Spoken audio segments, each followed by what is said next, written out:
Halo, Assalamualaikum warahmatullahi wabarakatuh. Terima kasih untuk yang sudah datang ke channel aku. Kalau belum subscribe, tolong jangan lupa di subscribe, kemudian bunyikan lonceng, dan jangan lupa kasih like serta komentar biar aku makin semangat ya. Hanya pengganti episode 200. Cari lokasi. Beneran susah bang, duduk berdiri.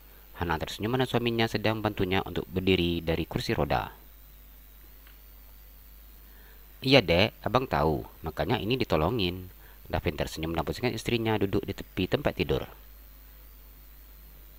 Hana tersenyum ketika melihat suaminya duduk di lantai beralaskan karpet bulu yang tebal dengan posisi tepat di dekat kakinya.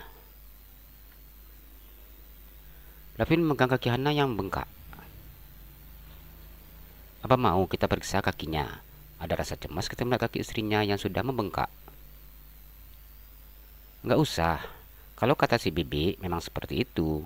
Mama juga bilang kalau buat bengkak-bengkak kayak gini itu kutuban air. Hana juga enggak ngerti sih. Baca-baca di internet katanya juga enggak ada masalah. Kaki bengkak saat hamil, suatu hal yang wajar. Jelas Hana. Mulai Davin bulat ketika mendengar jawaban dari istrinya. Ia mulai menjat-menjat kaki Hana kiri dan kanan secara bergantian. Gimana sayang? Apa masih pegal? Tanya Davin. Sudah enggak? Coba Hana. Setelah menjat kaki, ia beranjak dari duduknya dan kemudian duduk di samping istrinya. Tadi katanya enggak boleh di tempat umum. Davin mengulum senyumnya. Hana tersenyum malu-malu dan menganggukkan kepalanya.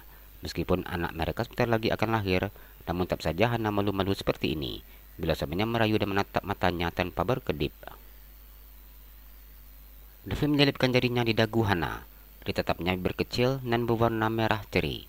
Baru melihat saja sudah membuat jakunnya turun naik. Tanpa mau menunggu lama, ia langsung mencium bibir istrinya dengan penuh kelembutan. Cukup lama ia menikmati rasa lembut dan manis bibir milik istrinya. Barulah dilepaskannya saat sudah merasa puas. Hana hanya tersenyum memandang wajah suaminya. Pasti bibir Hana basah kalau habis dicium. Dosanya Bernan basah karena ulah Davin. Kalau ciumnya di tempat umum, ya enggak kayak gini dek. Abang jamin enggak bakalan basah. Tapi ini kena ciumnya di tempat tertutup dan tidak ada yang lihat. Ya jadi sampai seperti ini. Davin mengutarakan argumennya. Hana hanya diam sambil memajukan bibirnya. Masih kurang sayang. Davin menatap bibir Hana. Enggak kok. Dengan cepat Hana melipat bibirnya ke dalam. Apa mau mandi lagi? Davin tersenyum dan mengusap kepala Hana. Iya, soalnya sudah habis dari luar, panas, gerah juga. Hana mengusap keringat di pelipis keningnya. Di kehamilannya ini, tubuh terasa begitu sangat sering kepanasan dan berkeringat. Hal yang sangat menyenangkan untuknya berendam dalam air. Kalau gitu ayo kita mandi, Davin tersenyum. Ayo, Hana sangat senang dan menekan tangannya di pinggang suaminya. Bajunya apa yang bantu bukain? Davin tersenyum dan mengangkat daster istrinya ke atas. Hana tersenyum ketika suaminya membukakan daster yang dipakainya. Satu persatu pakaian melekat di tubuhnya dibuka Davin. Davin tersenyum memandang tubuh polos istrinya. Meski perut Hana sudah besar seperti ini, namun ia merupakan pemandangan terindah yang begitu sangat menyegarkan pandangannya. Dek, sebelum mandi satu kali ya. Davin mengangkat satu jarinya. Iya, jawab Hana. Ininya udah besar ya dek sekarang. Davin memegang bagian dada istrinya. Namanya juga lagi hamil bang. Hana tersenyum. Sudah ada asinya belum? Tanya Davin. Hana menggelengkan kepalanya. Berarti masih boleh ya? Jangan tanya-tanya, malu, jawabnya. Davin tersenyum mendengar ucapan istrinya. Perutnya kemudian membawa tubuh istrinya ke atas tempat tidur dan merebahkannya. Gimana sama mereka? Sudah ada yang gerak belum? Davin memandang perut nan besar tersebut. Belum, masih tidur, jawab Hana. Anak-anak, siap-siap ya. Papi mau intip kalian ke dalam. Papi mau lihat seperti apa sih posisinya kalau sedang tidur. Papi mengusap perut Hana dan menciumnya. Abang, sepertinya Hana batal niat. Batal niat bagaimana? Tanya Davin. Firasatnya mulai tidak enak ketika mendengar ucapan Hana. Tadi Hana mau, tapi sekarang sudah tidak. Dia tanpa ada rasa bersalah. Maksudnya, Davin memandang istrinya dengan mata yang terbuka lebar. Tiba-tiba aja pegang Hana sakit. Hana mau kamar mandi ajalah berendam. Ia mulai mencari alasan. Hana sudah tidak sabar ingin berendam dalam kamar mandi untuk menyenangkan tubuhnya yang terasa gerah.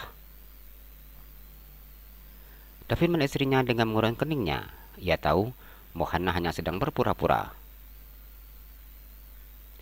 Tadi katanya mau rayu abang dek berdikasi ke tempat acara Nara.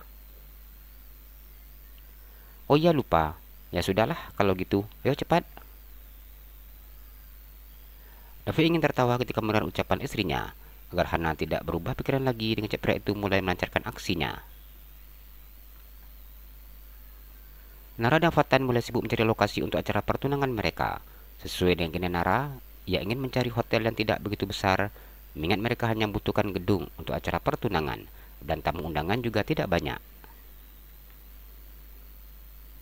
Dek, ini seperti cocok. Fatan mana aula yang akan disewanya bersama dengan Nara.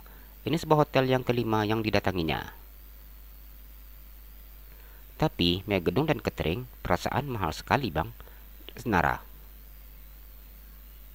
Enggak sayang, enggak mahal kok, jawab Fatan. Cuma untuk sewa gedung dan juga catering, masa enggak mahal sih? Makan gedung cuma 3 jam.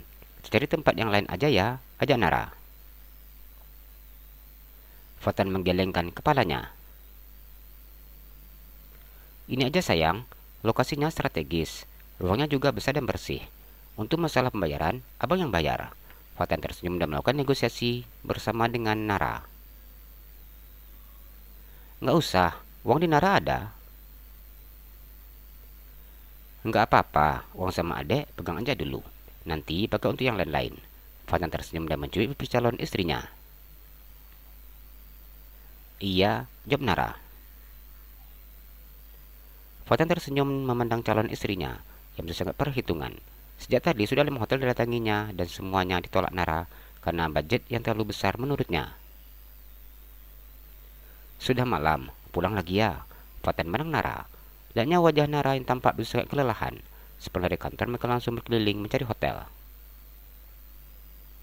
Nara menganggukkan kepalanya. Capek ya? Fatan mengusap kepala Nara. Walaupun muter-muter di hari hotel, capek ternyata. Nara tersenyum.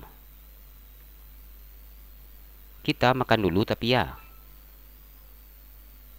Iya, Nara menganggukkan kepalanya. Fatan megang tangan calon istrinya dan keluar dari hotel setelah melakukan pembayaran untuk acaranya yang akan digelar lusa. Susi duduk termenung sambil memandang lorong kosong yang menjadi tempat dirinya ditahan. Entah sampai kapan ia berada di sini tanpa ada kepastian seperti ini. Mengapa kasus aku tidak juga disidangkan? Sebenarnya ada apa ini? Susi memikirkan tentang kasus yang ini menjeratnya. Keringat mulai bercucuran di pelipis kening dan bibir yang memucat. Tidak mungkin masalah itu. Aku yakin tidak akan ada yang tahu. Susi berkata dalam hati. Sampai saat ini tidak ada yang tahu apa pernah dilakukannya, termasuk Berliana. Ia yakin rahasia itu hanya dirinya dan Tuhanlah yang mengetahuinya.